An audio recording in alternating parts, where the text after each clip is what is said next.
It is a Saturday afternoon in April, and you are standing in the checkout line at the garden center. In your cart, there is a flat of tomato starts, 2 bags of fertilizer, a bag of potting mix, and a bottle of something for the beetles. The fellow ahead of you has more or less the same load. When the register finally stops, your total is somewhere north of $180, and the season has not even begun. Now hold that picture, because in 1943, 20 million American families grew what they called victory gardens in backyards and side lots and empty corners of city land. And those gardens produced around 40% of the fresh vegetables in this country. The seed for a typical family plot cost about 50 cents. 50 cents, not $50. Even after you turn old dollars into new ones, that is the price of a sandwich or two against our cart full of receipts. But here is the part that matters. The 50 cents was not thrift, and it was not because times were simpler. Those gardens had one thing built into them that almost no modern garden has, and it is the reason a victory garden got cheaper every single year it was planted, while ours get more expensive. Stay with me to the end, because I am going to show you exactly what that one thing was. And it is the very same thing I watch working every day across my own fence line. I'm Bill, though most folks online know me as Backyard Bill. I garden on a little piece of land in rural Ohio right alongside an Amish settlement. And my neighbors there are my friends and my greatest teachers. I spent too many years fighting my garden with a rototiller and a shelf of chemicals and losing. Most of what I know now, I learned from my friend Daniel, watching how his family's garden takes care of itself. Somewhere between 1943 and today, gardening flipped upside down. It used to be a way a family saved money. Now it is a hobby that costs money, and plenty of it. A fellow even wrote a whole book about growing a $64 tomato, and honestly, he was not exaggerating by much. The seed rack turned into a transplant table. The compost pile turned into bagged products with pictures of vegetables on the front. And the pest control turned into a shelf of bottles, which is the part I know best, because that shelf used to be mine. So today, I want to walk you through why the Victory Garden was so cheap. It was not cheap because people were poor. It was cheap because it was designed on 5 principles that we quietly dropped one by one over the last 80 years. Every one of those 5 still work. My Amish neighbors never dropped a single one of them, which is part of why Daniel's family feeds itself off a modest garden for less than most folks spend on tomatoes.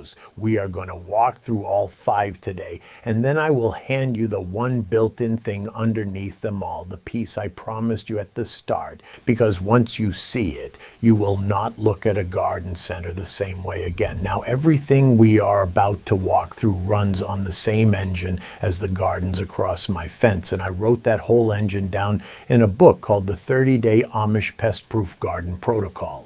It is the complete old world system I learned from my Amish neighbors for building a garden that defends itself from pests without chemicals, laid out as a 30-day protocol any home gardener can follow. It covers why modern gardens attract pests and Amish gardens do not, the 5 defense layers of a garden that protects itself, the 7 foundations and the setup week, and then the 30 days week by week, from kill nothing, build everything in week 1 to the self-defending garden in week 4. The deeper skills are in there too: seed-saving hand tools and preserving the harvest. It is 117 pages, and it costs $17, marked down from $47. That is less than 1 bag of fertilizer in that April cart. And unlike the bag, you never have to buy it again. Now go ahead and grab your phone and open up your camera, the same one you use to take pictures. Point it at that square code on your screen and hold it steady for a second. A little link will pop up, give it a tap, and it will take you straight to the book. And if you are watching on your phone right now, the link is waiting for you right down below in the description. Take your time. There is no rush at all. I'll wait right here. All right, back to 1943. Let's take this garden apart piece by piece. The first principle: the Victory Garden started from seed, right in the ground. Walk into a a garden center in May, and the vegetables come in little plastic 6-packs, $4 or $5 each. One tomato plant in a quart pot can run $6 all by itself. In 1943, the government printed millions of little garden planting pamphlets, and those pamphlets assumed one thing on every page. You would buy seed packets and you would put the seed straight into the soil. A packet of carrot seed cost about a nickel back then, and it held enough for a 40-foot row. Today, that same packet runs about $3, and it still holds several hundred seeds. $3 for 300 carrots against $4 for 6 lettuce plants. That is the whole argument, sitting right there on the seed rack at the hardware store. Now, some crops do want a head start indoors, and the old pamphlets knew it. Tomatoes and peppers went into tin cans and wooden flats on a sunny windowsill in March, 6 to 8 weeks before the last frost. 6 to 8 weeks, write that on the calendar because the date matters more than the container does. But beans, carrots, beets, lettuce, squash, corn, peas, radishes, and turnips all went straight into the ground from the packet. And direct seeding does more than save money. A carrot that sprouts where it will live grows a straight, deep root. A bean that never gets transplanted never sulks for a week while it recovers from the move. Daniel's family starts almost nothing in pots. The garden gets seeded in waves by hand and it comes up thick. If you take one action from this section, make it this one. This winter, sit down with a seed catalog at the kitchen table instead of waiting for the transplant tables in spring. Order packets, spend $15 on seed, and you will plant what $150 of nursery starts would have covered. $15. I want you to hear that number twice because the first time it does not sound real. But cheap seed only pays off if the soil is ready to receive it. And that brings us to the part of the Victory Garden that nobody ever bought in a bag. The second principle. The fertility came from the household, not from the store. Here is a piece of history that explains a lot.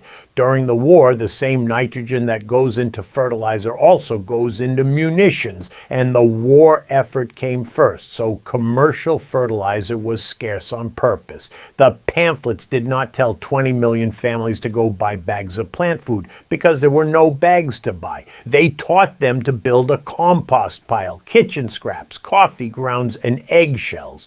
Autumn leaves raked into a corner of the yard, grass clippings, spent garden vines, wood ash from the stove, and manure wherever a family could get some. All of it went into a pile behind the garden, and that pile became next spring's fertilizer for free. And I want to be honest with you here because for years I did the exact I bought bags of 10, 10, 10 and tilled them in, and every year my soil got harder and paler and the bugs got worse. The bag feeds the plant for a season. The pile feeds the soil for good, and living soil was the first lesson my Amish neighbors ever tried to teach me. Building the pile is simpler than the internet makes it. Pick a corner that is out of the way. Lay down browns first. Browns are the dry stuff, leaves or straw, about 6 inches deep. Then add green. Greens are the fresh stuff, kitchen scraps or grass clippings, about 2 inches. Keep layering, browns then greens, the way you would build a lasagna.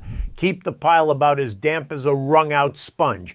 Turn it over with a garden fork once a month if you are able, and take your time. There is no rush at all. In 6 months to a year, you will have dark, crumbly compost that smells like the forest floor. 6 months to a year. It is slower than a bag and it is better than a bag. There is one more free gift that comes off that same pile of yard waste, and that is mulch. Victory gardeners laid their grass clippings and their spoiled straw right down between the rows, 2 or 3 inches thick. That blanket held the rain in the soil, so the garden needed watering maybe half as often. It smothered most of the weeds before before they ever saw daylight, which saved the hoeing. And at the end of the season, the whole blanket got turned under or raked onto the pile where it became more soil food. One material, 3 jobs, no receipt. My neighbors mulch the same way to this day with straw from their own fields, and in the dry stretch of an Ohio August, you can tell the mulched gardens from the bare ones from the road, and hold on to that compost pile in your mind because it is 1/2 of the built-in thing I promised you at the start. We're getting closer to it. Now, free seed and free fertility still will not save you much money if half the garden sits empty. And that is where the old planting charts get genuinely clever. The third principle in a victory garden, every square foot worked all season long. Pull out one of those 1943 planting charts, and the first thing you notice is that it does not look like a modern garden plan. It looks like a train schedule. The row of radishes comes out in May, and that same soil gets bush beans the very same afternoon. The early peas finish in June, and fall carrots go in right behind them. The pamphlets called it succession planting, which is just an old term for never letting a bed sit empty during the growing season. A modern garden usually gets planted once on one big weekend in May, and whatever finishes early leaves a bare patch that grows weeds until October. The Victory Garden planted the same ground 2 and 3 times in a year, so a plot the size of a parked car produced like a plot 3 times its size. They tucked crops in between each other too. Quick radishes went in among the slow carrots, and the radishes were pulled long before the carrots needed the room. Lettuce grew in the shade of the pole beans where the July sun could not turn it bitter.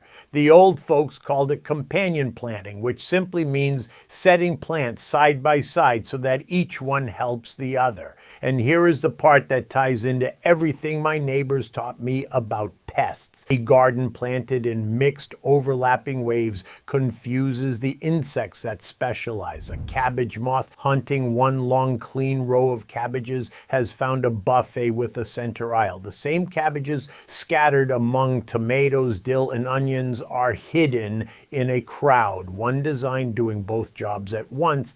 The mixed planting that made the Victory Garden productive is the very planting that makes Daniel's garden so hard for pests to raid. So the habit to copy is simple. Any day you pull something out of a bed, put something in. Keep a small jar of quick seeds by the back door, radish, lettuce, beets, bush beans, and let no soil sit bare. One habit. It can just about double a harvest without adding a single square foot. Now, planting more is only half of the arithmetic. What they chose to plant mattered just as much, and it is the place where modern gardens quietly bleed the most. The fourth principle. They grew the workhorses, not the novelties.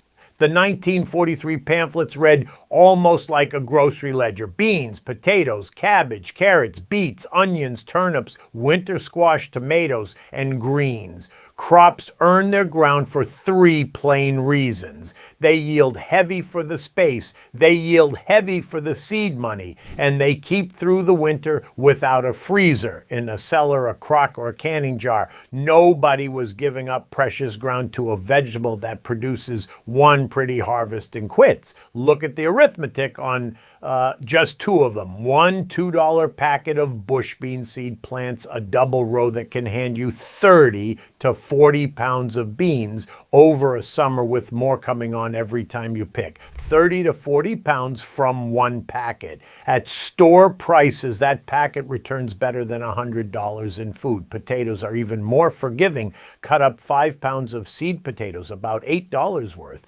Plant the pieces a foot apart and dig 50 to 75 pounds in the fall. Potatoes will sit happily in a cool, dark corner of the basement clear until March. Now, I am not telling you to skip the melon patch or the row of sweet corn that never quite pays its rent. Grow what makes you happy. I certainly do. But the backbone of the plot, say 2/3 of it, should be the crops that carry the household. That is how a modest garden feeds Daniel's family through an Ohio winter, and it is how a backyard plot fed a family through the war. And the workhorse crops did one more quiet job. They stretched 50 cents of seed across all 12 months of the calendar. The tomatoes and beans that could not be eaten fresh went into canning jars on the back porch in August. And here is the detail I love. The jars themselves were bought once and used for 20 years, sometimes 40. A new lid cost a few pennies. So the harvest from a summer garden showed up on the supper table in January. And the equipment that put it there was already paid for a generation ago. When you count the winter months, the true cost of a Victory Garden meal drops even further, because the same 50 cents was feeding the family in seasons when the garden was asleep under the snow. There is one more principle, though, and for this channel, it is the one closest to my heart, because the Victory Gardeners had pest problems too, worse than ours in some ways, and there was no shelf of sprays for them to lean on. The fifth principle: pest control was done by hand and by design, not by the bottle. Wartime chemistry went to the war, and the miracle sprays of the 1950s had not arrived yet, so the pamphlets taught habits instead of products. The first habit was simply walking the garden every morning. I call it the morning walk, and it is still the most valuable 10 minutes I spend in a day. You are out there with your coffee looking for small trouble while it is still small. A cluster of orange squash bug eggs on the underside of a leaf gets wiped off with a thumb. Potato beetles get dropped into a coffee can of soapy water. A flat board laid between the rows in the evening gets flipped over at sunrise, and the night slugs are collected underneath it. 10 minutes for a garden that gets watched. That was most of the pest program, and it mostly worked. The second habit was rotation. The old plans moved each crop family to a different bed every year, because most garden pests spend the winter in the soil right underneath their favorite food. Move the food, and the pest wakes up in spring under an empty table. I run a 4-bed rotation on my own place for exactly this reason, and it costs nothing but a pencil note on a piece of paper. And the third habit was leaving room for the help. Victory Gardeners kept flowers right in the vegetable rows, marigolds and nasturtiums and zinnias, and those flowers were not just for morale. Flowers feed the tiny wasps and the lady beetles that hunt aphids for a living, and the birds patrolled the rows for free. It is the same lesson I finally learned across the fence. A healthy garden defends itself. The gardener's job is to build the system, not to spray the symptoms. So there are the 5 principles: seed instead of starts, fertility from the household, every square foot working, workhorse crops, and pests handled by hand and by design. Follow those 5, and your garden bill falls through the floor this season. But none of them, not even all 5 together, is the real reason a Victory Garden cost 50 cents. Remember, I told you at the start that these gardens had one thing built into them, one thing underneath everything else. Here it is. The Victory Garden was built to make its own next year. That is the one thing. Every part of that garden was designed so that this season quietly produced everything the next season would need. And once you see it, the 50 cents finally makes sense. That 50 cents was not the yearly cost of the garden. It was the price of admission paid one time. Look at the seed first. Victory Garden seed was what we now call open pollinated, which simply means the seed a plant makes will grow true into the same plant the next year. The pamphlets taught seed saving on purpose because wartime seed supplies were stretched thin. So a family let a few of their best bean pods dry brown right on the vine. They let one proud lettuce plant bolt and go to seed. They kept the seeds from the finest tomato on the healthiest vine, and mid-September, the whole business got shelled and dried and funneled into labeled jars on the kitchen table. Next spring's 50 cents of seed was already sitting in the cupboard free, and it was better than store seed because it came from the plants that had already proven themselves in that exact soil, in that exact backyard. Now look at the fertility the compost pile took in the leaves, the kitchen scraps, and the spent vines and stalks from the garden itself, and it rotted them down into next year's plant food. The garden fed the garden. So follow the loop all the way around. This year's plants make next year's seed. This year's waste makes next year's soil. The gardener comes out a year smarter, and the ground comes out a year richer. Nothing resets to zero. A victory garden in its 5th season was better than it was in its first, and by then it was very nearly free. Now set the modern garden beside it. Hybrid seed that will not grow true, so you buy it again. Transplants that die with the frost, so you buy them again. Bagged fertility that washes through by August, so you buy it again. Every single spring, the modern garden starts over from nothing at the register. There is nothing wrong with it as a hobby. It simply has the engine taken out. And there was a third part of the loop that nobody wrote on any chart, and that was the neighbors. Seed jars traveled up and down the street. A family with more bean seed than they could plant traded for a neighbor's tomato seed. And the older gardeners on the block handed the younger ones their timing, their tricks, and their spare seedlings over the fence free of charge. The garden made its own seed, its own soil, and its own teachers. I did not understand how much that third part mattered until I moved next to people who never stopped doing it. Half of what I know came over a fence and conversation, the same way it moved through those neighborhoods in 1943.